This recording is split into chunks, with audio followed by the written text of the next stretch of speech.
당신이 700조를 운용하는 투자운용사라면 얼마를 어디에 투자하겠는가? 여기 5천억 달러라는 막대한 자금을 운용하며 15년 동안 3배로 불린 남자가 있다.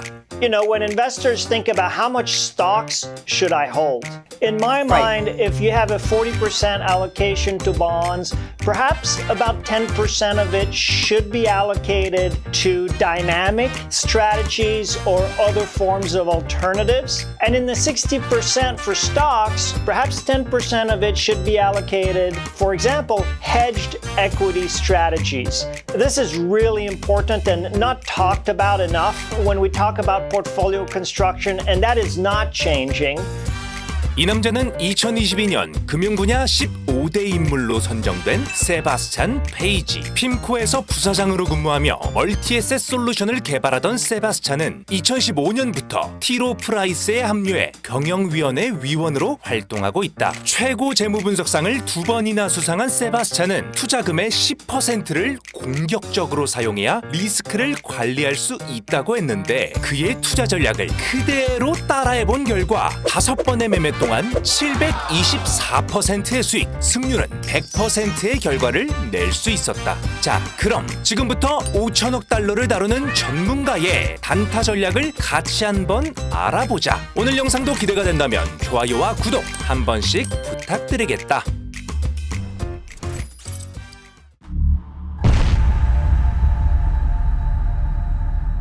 먼저 오늘 전략의 기본이 되는 윌리엄스 프랙탈에 대해 알아보겠다. 윌리엄스 프랙탈 지표는 기술적 분석과 트레이딩 심리학을 접목한 최초의 박사 빌 윌리엄스가 1995년 그의 저서 트레이딩 카오스를 통해 세상에 공개되었다. 당시 시장은 단순 이동 평균, MACD, RSI 같은 전통적인 지표 중심이었지만 빌은 가격은 혼돈처럼 움직이지만 그 안에 질서가 있다라는 관점을 연구했고 그 과정 속에서 시장 구조 속 반복되는 패턴을 포착하기 위해 프랙탈 지표를 만들게 되었다고 한다. 여기서 프랙탈이란 부분과 전체가 닮아있는 구조를 말하는데 예를 들어 이렇게 큰 나무에서 가지가 뻗어나갈 때 뻗어나가는 모양이 전체 나무와 닮아있듯이 원래는 자연과학 용어지만 빌은 이 개념을 금융 차트에도 적용해 큰 추세 속에 작은 파동, 그 속에 더 작은 파동이 존재한다고 생각했다. 즉, 상승, 조정, 상승 같은 패턴이 큰 주기든 작은 주기든 비슷하게 반복된다는 건데 우리가 쉽게 보는 비트코인 차트에서 반감기라는 건 비트코인의 채굴량과도 관련이 있지만 결국 4년을 주기로 반복된다는 일정한 패턴을 가지고 있는 것처럼 끝없이 반복되는 패턴을 기반으로 고점과 저점을 찾는 지표, 그것이 프랙탈 지표라고 할 수 있다. 프랙탈은 항상 5개의 캔들을 묶어서 판단한다. 5개를 함께 봤을 때 가운데 있는 봉이 좌우 봉보다 높으면 고점 프랙탈이 생기고 가운데 있는 봉이 좌우에 있는 봉보다 낮으면 저점 프랙탈이 생긴다. 주가 차트는 들쑥날쑥하기 때문에 어디가 진짜 중요한 고점, 저점인지 헷갈릴 수 있다. 그래서 이렇게 기준을 잡아주는 것이 중요하다고 할 수 있다. 이렇게 발생한 프랙탈 표시를 가지고 매매에 활용할 땐 프랙탈의 피어리어드를 늘려서 프랙탈 개수를 줄인 다음 추세선을 만들거나 프랙탈이 중복으로 발생한 가격대에 가로줄을 그어 지지저항의 역할로 사용할 수도 있다. 예를 들어 EMA와 함께 사용한다고 가정했을 때 50 EMA와 200 EMA 이렇게 2개를 사용해서 정렬을 확인하고 캔들의 종가가 직전 고점 프랙탈보다 높은 곳에서 마감되면 진입하는 시그널로 활용이 가능하다. 매도는 다음 고점 프랙탈이 발생하면 고점 프랙탈이 발생한 캔들의 종가 라인에서 매도를 진행하면 되는데 리스크를 관리하기 위해 진입 조건이었던 첫 번째 고점 프랙탈을 손절 라인으로 가져가는 것도 하나의 팁이 될 수 있다.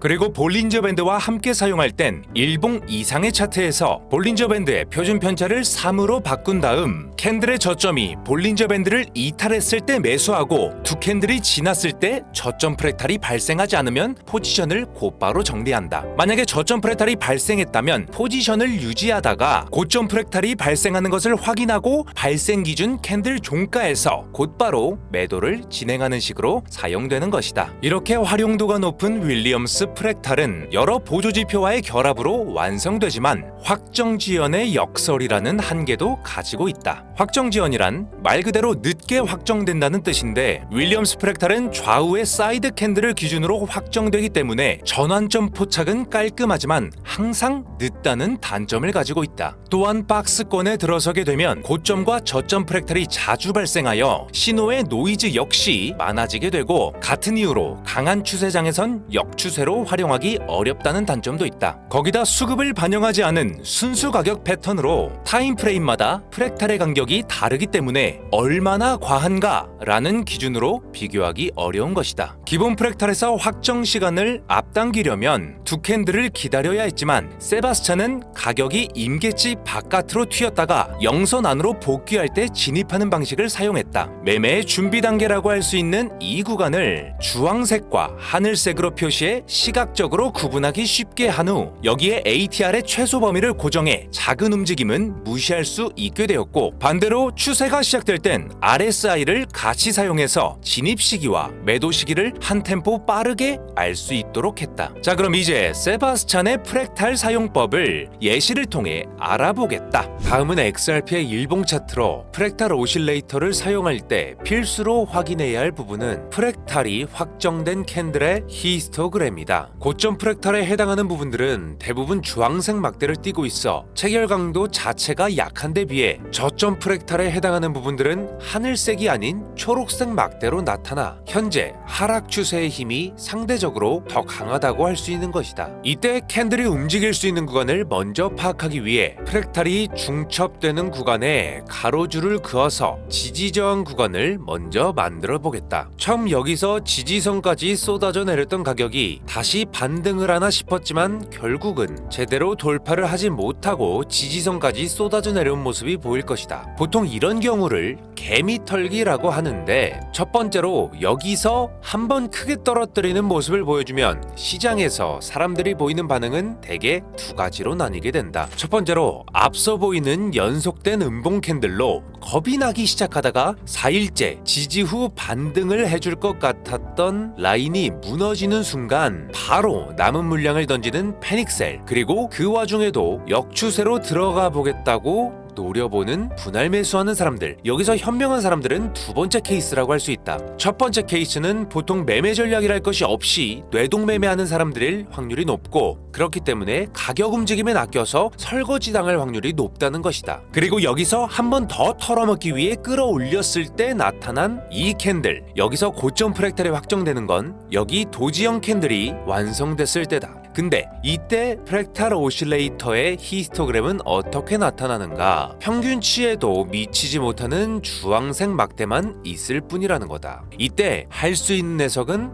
여기 저항선을 뚫으려면 힘이 많이 들겠구나. 그럼 적어도 횡보 혹은 하락으로 이어지겠구나. 그럼 저항선에 부딪힐 때마다 사서 지지선에서 팔면 횡보장에서 움직일 때 조금은 벌 수 있겠구나. 이렇게 이어져야 한다는 것이다. 그럼 반대로 지지선에 닿았을 때 사서 저항선에 팔 수 있는 전략도 가능하다는 뜻인데 이 전략은 횡보장에서만 사용할 수 있는 위로 아래로 단타만 하는 전략이다. 그렇기 때문에 절대 큰 금액을 넣지 말고 소액으로만 하는 습관을 들이길 바라겠다. 자, 그럼 여기서 이제는 추세가 시작이 될 때 큰 금액을 집어넣어야 되는데 추세의 시작을 확인할 때도 프랙탈과 오실레이터를 비교하면 언제 추세가 시작되는지 알 수가 있다. 저점 프랙탈이 발생한 캔들을 기준으로 캔들의 저점은 낮아지는데 히스토그램의 저점은 높아지는 상황, 이런 상황을 프랙탈 다이버전스라고 하는데 여기서 프랙탈 다이버전스가 발생한다는 건 하락 추세의 강도가 약해지고 있다는 뜻이고 같은 구간에 중첩되어 있는 고점 프랙탈의 오실레이터 신호를 이어보면 역시 상승을 하고 있는 게 보인다. 이렇게 양방향을 더블 체크한 다음에 매수 포지션에 들어가는데 이때 손절은 프랙탈이 확정 확정된 캔들의 몸통 아래 부분으로 손절가를 설정해주면 된다. 그리고 매도는 이 다음에 고점 프랙탈이 발생했을 때 고점 프랙탈 길이의 히스토그램을 이어서 추세를 확인하고 포지션을 유지할지 아니면 매도하고 매매를 종료할지 결정하면 되겠다. 자, 그럼 여기서 같은 관점으로 봤을 때 저점 프랙탈이 발생하면서 해당 구간에 오실레이터를 연결해줬더니 프랙탈 다이버전스가 발생했다. 그럼 프랙탈이 확정된 캔들에서 매수 포지션에 진입해주겠다.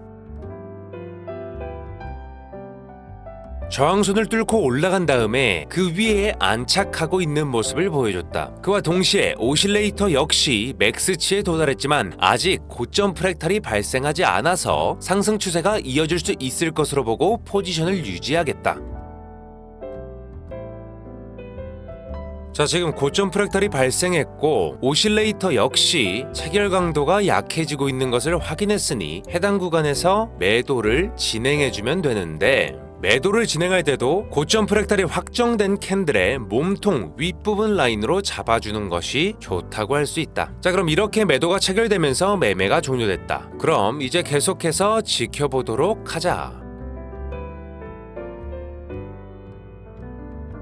다음에 발생한 고점 프랙탈을 2개 이었을 때 이제부터 현재 추세가 하락으로 이어질 수 있음을 시사하고 있다. 하지만 가격이 지지선으로 바뀐 이 선에서 딛고 반등을 해줄지 아니면 채널 안으로 다시 밀고 들어가서 횡보의 단계로 갈지 그거는 다음에 생기는 저점 프랙탈을 이어봤을 때 예상할 수 있을 것이다. 오늘은 이렇게 윌리엄스 프랙탈을 응용한 매매 전략을 같이 알아봤다. 윌리엄스 프랙탈 자체가 시장 심리와 패턴을 찾기 위해 만들어졌기 때문에 그 패턴을 해석하기 위한 오실레이터와 함께 사용했을 때 실패하는 경우를 극단적으로 줄일 수가 있었다. 다만 이 전략은 최소 4시간봉 이상의 타임프레임에서 스윙 보유를 목적으로 사용하기에 적합하니까 본인의 매매 성향이 초단타나 단타에 해당하지 않는다면 한 번쯤은 사용해보는 걸 추천하도록 하겠다. 자, 그럼 프랙탈 오실레이터를 사용하려면 프랙탈 오실레이터는 내가 1000명한테만 무료로 지표의 코드 소스를 제공할 건데 받은 지표의 코드 소스를 복사한 다음에 트레이딩뷰 차트 하단 파일 에디터 탭을 누르고 이름 없는 스크립트 옆에 작은 화살표를 눌러 새로 만들기 인디케이터를 눌러준 다음 나와 있는 스크립트를 모두 지우고 붙여넣기 해서 차트에 넣기를 눌러주면 확인할 수가 있을 것이다. 이렇게 간단한 방법으로 사용되는 프랙탈 오실레이터 딱 1000명한테만 무료로 보내줄 테니까 지표의 코드 소스를 받는 방법은 영상을 아래로 내리면 고정 댓글에 지표의 이름과 카카오톡 링크가 남겨져 있을 것이다. 해당 링크로 들어와서 받고 싶은 지표의 이름을 남겨주면 되는데 이 지표는 구독자들에게만 무료로 제공되고 있기에 영상에 댓글 하나만 남겨주고 본인의 유튜브 닉네임을 같이 첨부해주면 확인하고 전송해드리도록 하겠다. 다시 한번 강조하지만 여러분들에게 개인정보를 요청하지도 않고 금전적인 요구도 하지 않는다. 그러니까 구독하고 좋아요 그리고 알람 설정만 부탁드리겠다. 오늘 영상도 도움이 됐다면 다음 영상도 꼭 시청해주길 바라겠다.